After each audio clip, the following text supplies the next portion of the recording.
Jessica Morgan had exactly 12 minutes to make it across downtown Seattle for the interview that would change her life. 12 minutes to transform from struggling legal consultant to senior advisor at one of the city's most prestigious law firms.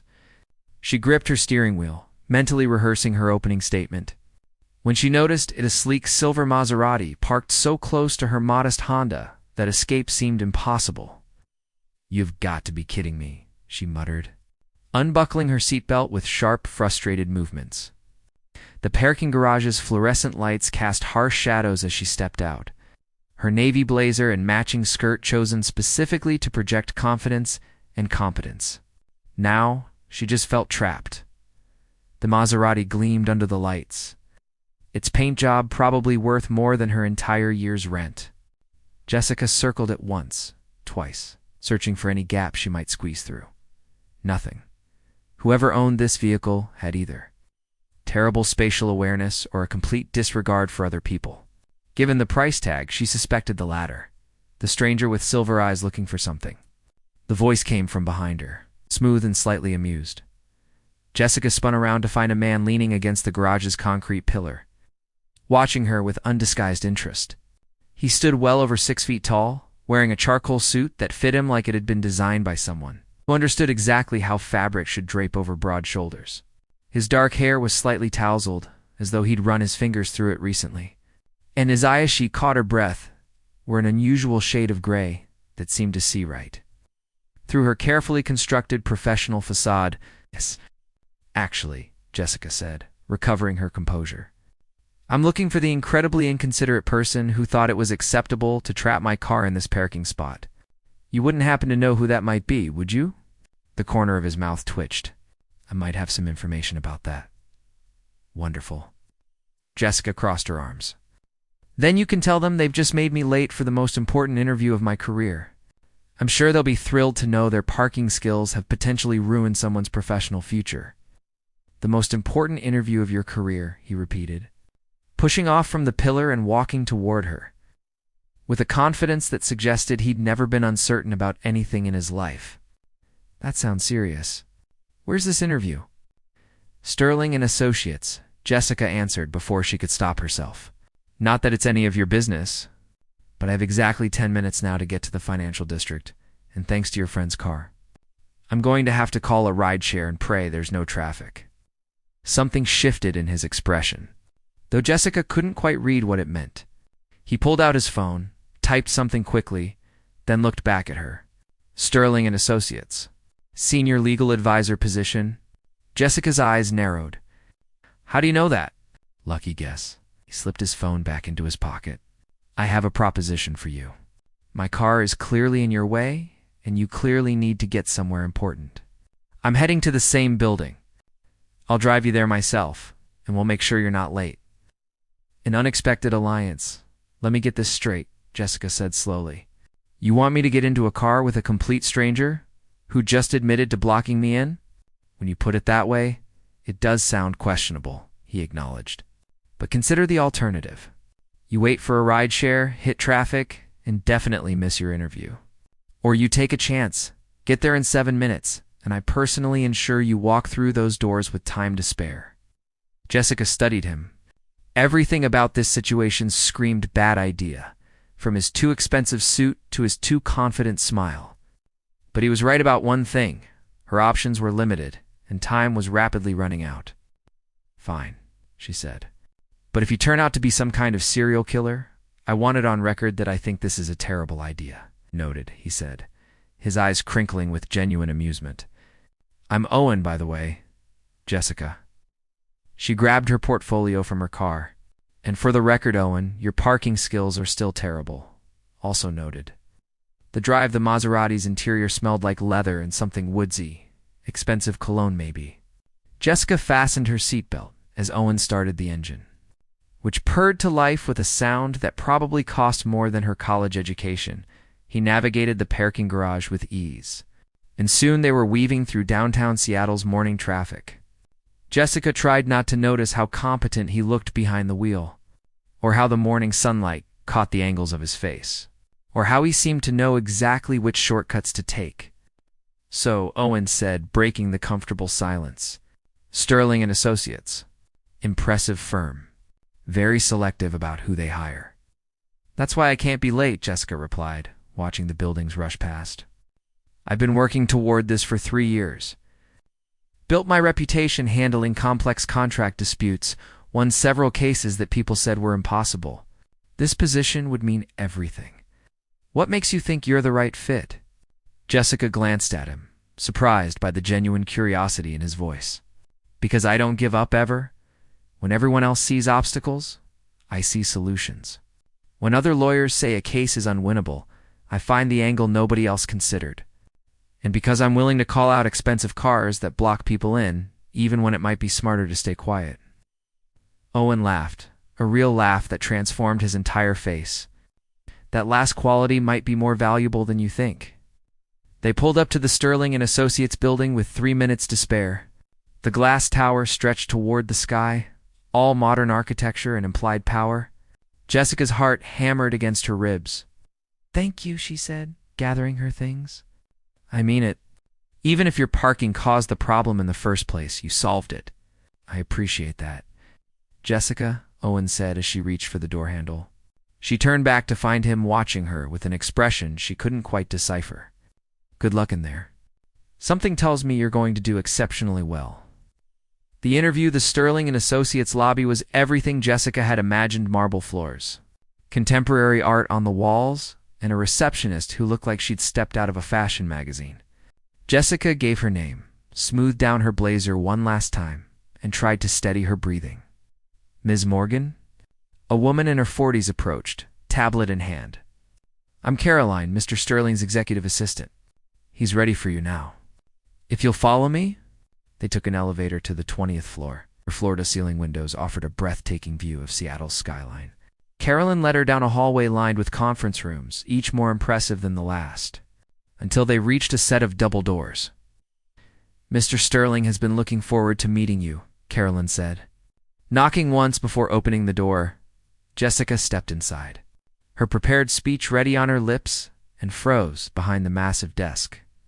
Rising from his chair with that same confident smile she'd seen 20 minutes ago in a parking garage, was Owen. Ms. Morgan, he said, extending his hand across the desk. Welcome to Sterling and Associates. I'm Owen Sterling, founder and CEO. Shall we begin? Jessica's mind went completely blank. The stranger who'd rescued her from being late, who'd driven her here in his Maserati, who'd listened to her passionate explanation of why she deserved this job, was the person conducting her interview, the person who would decide her professional future. And judging by the glint of amusement in those gray eyes, he'd known exactly who she was from the very first moment.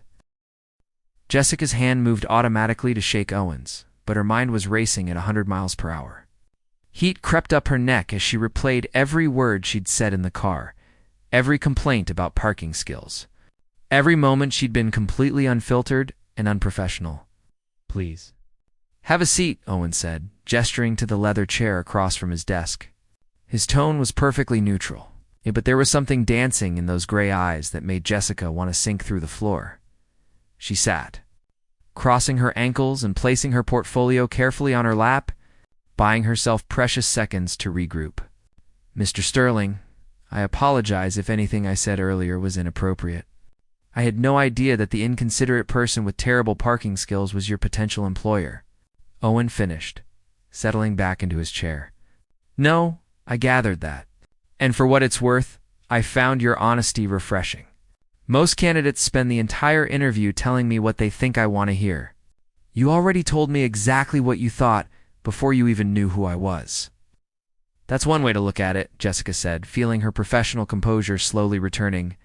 Another way would be that I demonstrated poor judgment and a lack of basic courtesy, Owen countered. Leaning forward and lacing his fingers together on the desk, you demonstrated that you speak your mind. Stand your ground and don't back down from confrontation. All qualities I need in a senior legal advisor.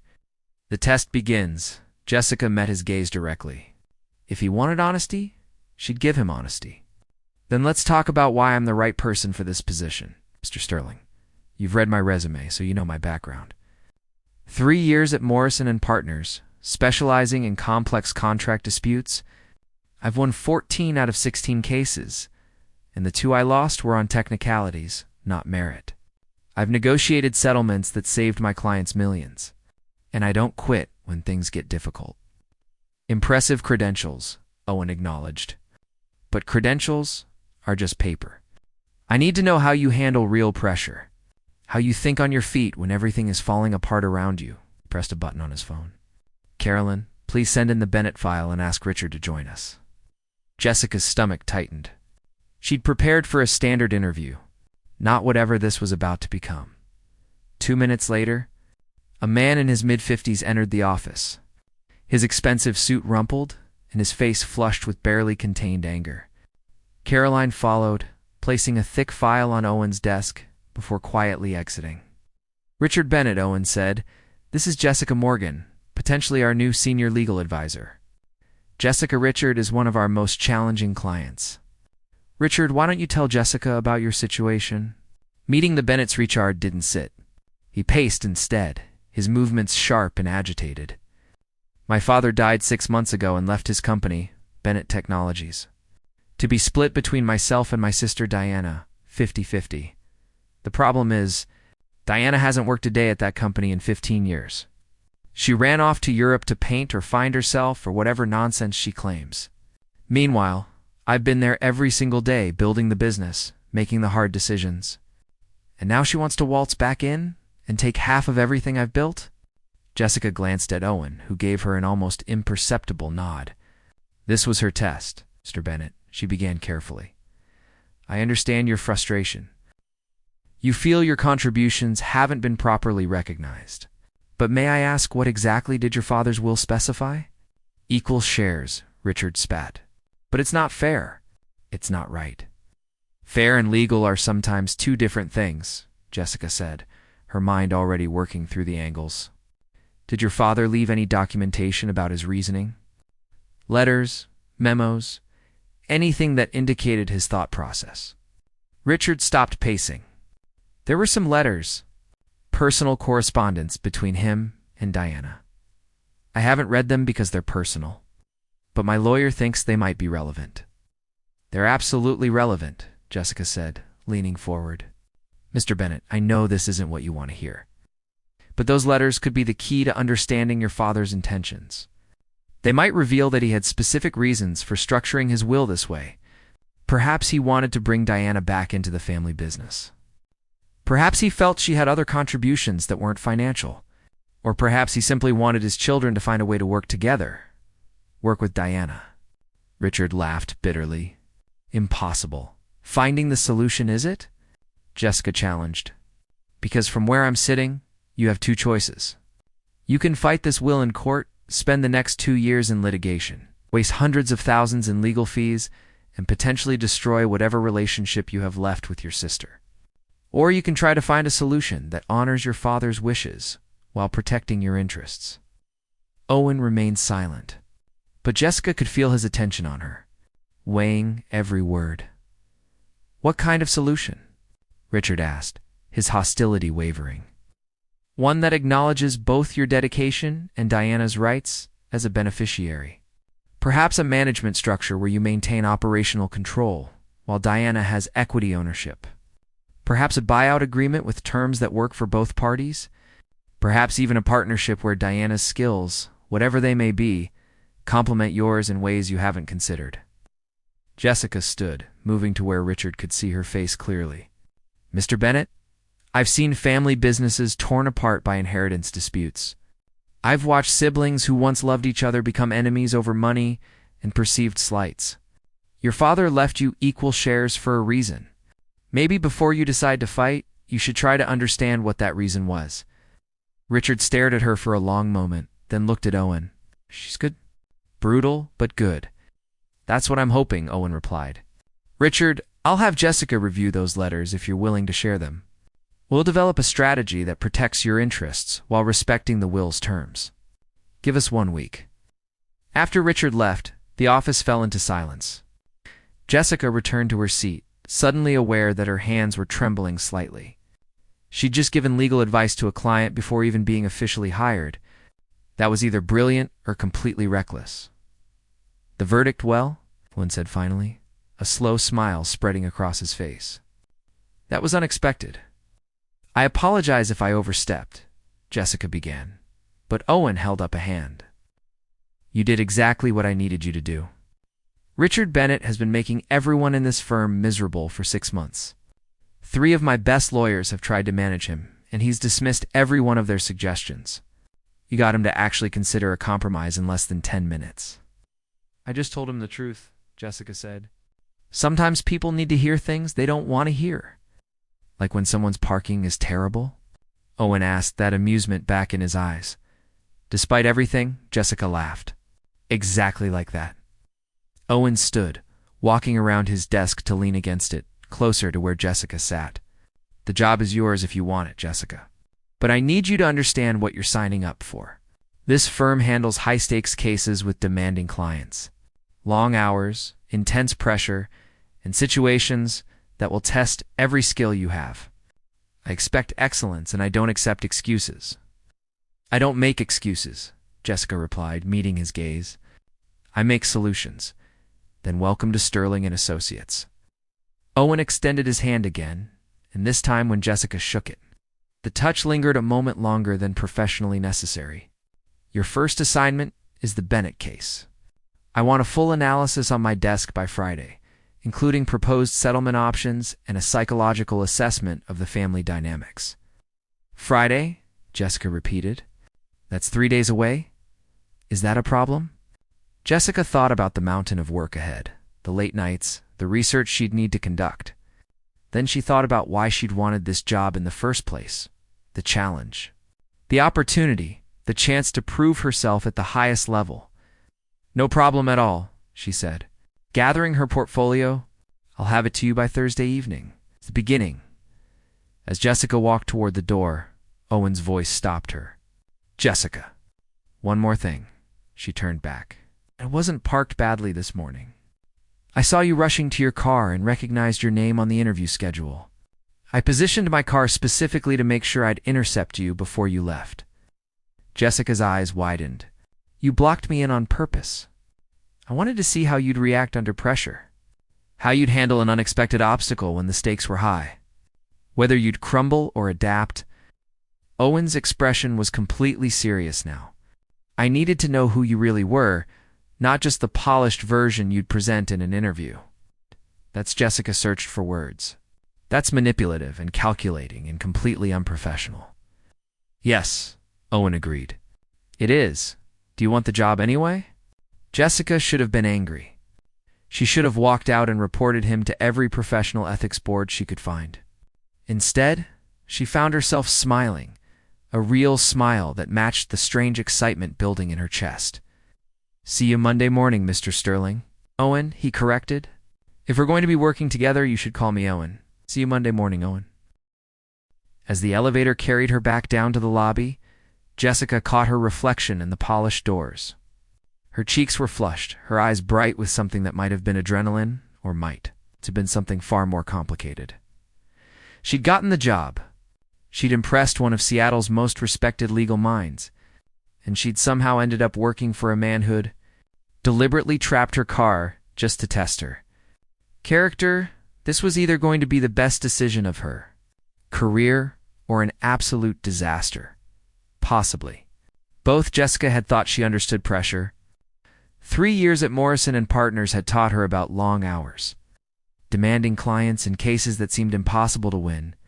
But 3 weeks at Sterling and Associates had redefined her entire concept of professional intensity. The Bennett case had consumed her life. She'd spent countless hours reviewing financial documents, family correspondence, and legal precedents. She'd mediated for separate meetings between Richard and Diana Bennett, each more emotionally charged than the last. And through it all, Owen had been watching, evaluating, pushing her to dig deeper and think smarter.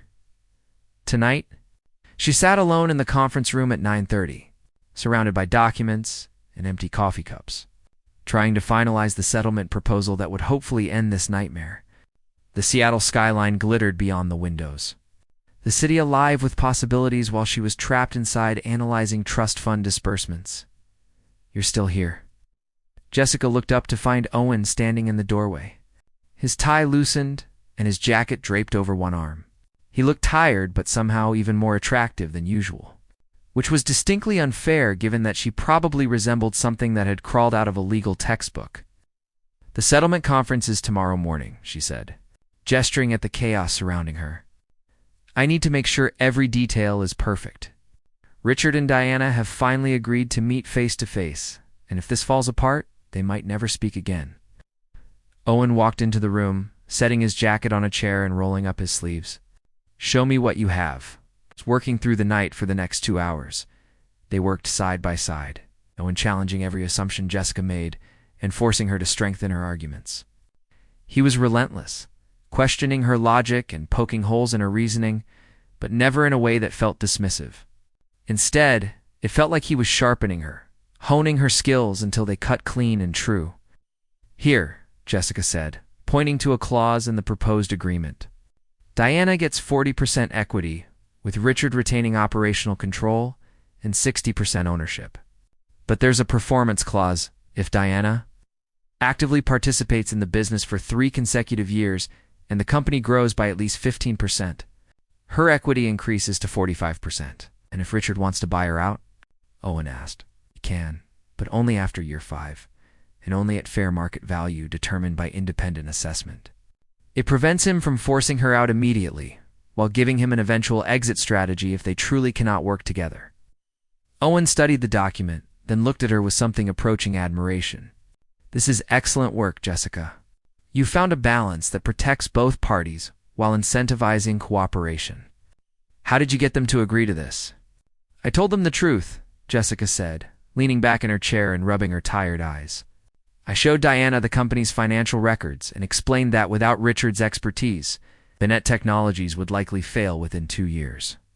Then I showed Richard letters his father wrote to Diana, explaining that he'd always regretted the distance between them and hoped the company might bring them back together." "How you used emotional leverage?" Owen said softly. "I used honesty," Jessica corrected. "Their father didn't split the company evenly to punish Richard or reward Diana. He did it because he loved them both and wanted them to have something that would force them to rebuild their relationship. Once they understood that, the rest became negotiation instead of warfare." Yes. The moment everything changed on was quiet for a long moment. His gray eyes fixed on her face with an intensity that made her skin feel warm despite the conference room's aggressive air conditioning. "You never stop surprising me," he said finally. "Is that good or bad?" Jessica asked, trying to keep her tone light even as her heart rate accelerated.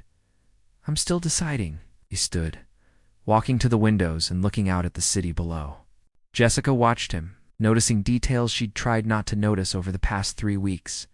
The way his shoulders carried tension, the slight fatigue in his movements, the loneliness that sometimes flickered across his face when he thought no one was watching. "Can I ask you something?" she said, standing and moving to join him at the window. "Why did you really block my car that morning? The real reason, not the test story?" Owen glanced at her sideways, a slight smile playing at his lips. "What makes you think there's more to it?" "Because I've spent 3 weeks learning how you think. You don't do anything without multiple reasons layered on top of each other.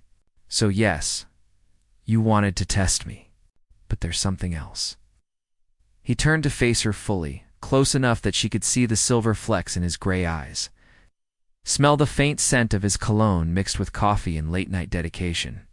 "Your resume came across my desk 6 weeks before your interview. I read it 3 times. Your record was impressive, but what caught my attention was a note from your previous supervisor. He said you were brilliant but stubborn, talented but difficult, and that you'd probably either revolutionize a firm or burn it to the ground." "Sounds accurate," Jessica admitted. "I built this firm from nothing," Owen continued, his voice dropping lower. 7 years ago, I was a junior associate at a corporate firm that treated people like replaceable parts. I watched talented lawyers get crushed by the system, saw creativity punished and conformity rewarded. So I left and started Sterling and Associates with a different philosophy, Hire the brilliant and difficult ones, the people who see solutions nobody else sees, and give them room to do extraordinary work. That's why you test people, Jessica said, understanding dawning. You're not looking for the best resume. You're looking for people who think differently, exactly. Owen's hand came up, hovering near her face before he seemed to catch himself and lowered it. When I read about you, I knew you were either going to be perfect for this firm or completely incompatible. I had to know which. So yes, I blocked your car to see how you'd react under unexpected pressure. But also because I wanted to meet you as a person before you put on your interview armor. I wanted to see the real Jessica Morgan. Crossing the line, and what did you see? Jessica asked, her voice barely above a whisper. The air between them felt charged, like the moment before lightning strikes, Owen said. Someone who fights for what's right even when it's inconvenient. Someone who tells the truth even when lying would be easier. Someone who he stopped, and Jessica watched him struggle with whatever he was about to say next. The professional mask he always wore had slipped, revealing something vulnerable and uncertain beneath. Someone who what? She pressed. Someone I can't stop thinking about, Owen admitted. Which is a problem, Jessica, because you work for me. Because there are rules and professional boundaries and about a dozen excellent reasons why I shouldn't be standing this close to you right now. Jessica's breath caught. She should step back. She should laugh it off. Make a joke. Restore the professional distance that had been steadily eroding over the past 3 weeks. Instead, she stayed exactly where she was. What if I told you, she said carefully, that I have the same problem? That every time you challenge my work, I feel more alive than I have in years. That working with you has made me realize what I've been missing in every other job I've had? Then I'd say we're both in trouble, Owen replied. But he didn't move away either.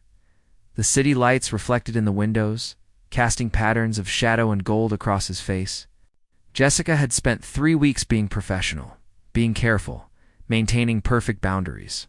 But standing here in the empty conference room at midnight, with Owen looking at her like she was something precious and dangerous, all her carefully constructed walls began to crumble.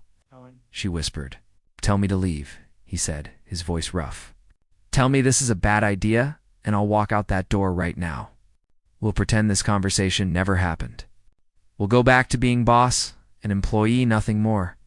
Jessica thought about all the reasons she should do exactly that. The power dynamic, the workplace complications, the risk to her career. She thought about every cautious, sensible, responsible choice she'd ever made. Then she thought about how alive she felt when she was with him.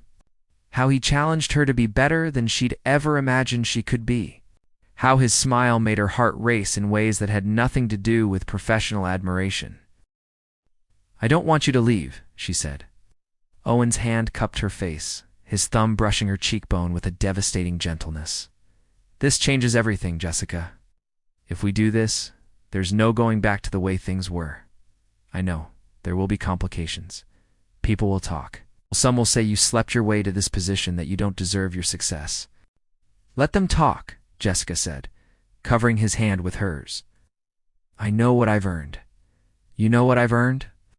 That's what matters. You could lose opportunities because of me. Other firms might not take you seriously if this doesn't work out. Owen, Jessica interrupted, rising on her toes so their faces were level. Stop giving me reasons why this is a terrible idea. I'm a lawyer. I can list those reasons myself. What I need to know is whether you think I'm worth the risk. Something shifted in his expression, the last of his careful control dissolving. You're worth everything, he said. That's the problem. That's why I've been trying so hard to keep my distance. Because I knew the moment I admitted how I felt, there'd be no going back. Then stop going back, Jessica whispered. Move forward instead. Owen kissed her then, and it was nothing like Jessica had imagined. It wasn't tentative or careful or professionally appropriate. It was consuming, desperate, like 3 weeks of suppressed tension, finally finding release. His hands slid into her hair, tilting her head back as he deepened the kiss. Jessica melted into him, her fingers gripping his shirt as the world narrowed to just this moment. Just them, just the truth they'd both been avoiding. When they finally broke apart, both breathing hard, Owen rested his forehead against hers. This is going to be complicated, he said. Everything worth having is complicated, Jessica replied. We'll need to be careful, discreet. I won't let anyone question your professional achievements because of our personal relationship. Agreed. And if at any point this affects your career negatively, we stop. Your professional future matters more than my personal happiness. Jessica pulled back slightly, looking him directly in the eyes. Owen Sterling, I appreciate the nobility, but I make my own choices about my career. If we do this, we do it as equals. Partners in every sense of the word. Understood? A slow smile spread across his face, transforming him from the serious CEO into someone younger, lighter, genuinely happy. Understood.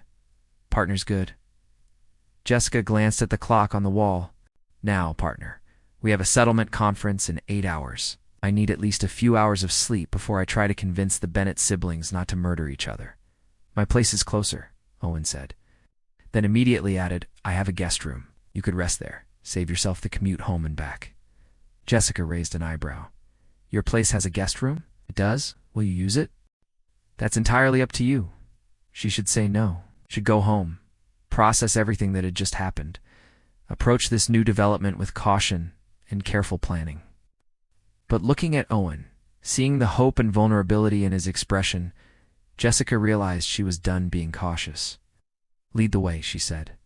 As they gathered their things and headed for the elevator, Owen caught her hand, lacing his fingers through hers. It was a simple gesture, but it felt monumental, a public claim, a statement of intent. A promise of something neither of them could fully predict, but both were willing to explore. Jessica, Owen said as the elevator doors closed. Yes, thank you for not telling me to leave. She squeezed his hand, feeling the rightness of it. The way their palms fit together like they'd been designed for exactly this purpose. Thank you for terrible parking skills and manipulative interview tactics. Without them, we might have stayed professional forever. Owen laughed. That genuine sound she'd only heard a handful of times. Worst first impression ever? Best first impression ever, Jessica corrected, leaning into his side as the elevator descended. You just didn't realize it at the time. Tomorrow, they'd face the Bennett settlement.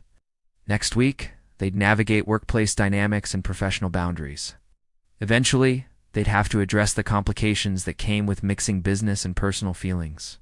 But tonight, in the quiet descent toward the parking garage where everything had started, Jessica Morgan and Owen Sterling were just two people who found something unexpected and extraordinary in the collision of ambition, honesty, and the kind of connection that only comes along once in a lifetime. And that, Jessica thought as Owen's thumb traced circles on the back of her hand, was worth every risk, every complication, every challenge that lay ahead. Sometimes the best decisions were the ones that looked terrible on paper but felt absolutely perfect in reality. Thank you so much for listening. If you enjoyed this story, don't forget to like this video and subscribe to the channel for more content just like this. See you next time.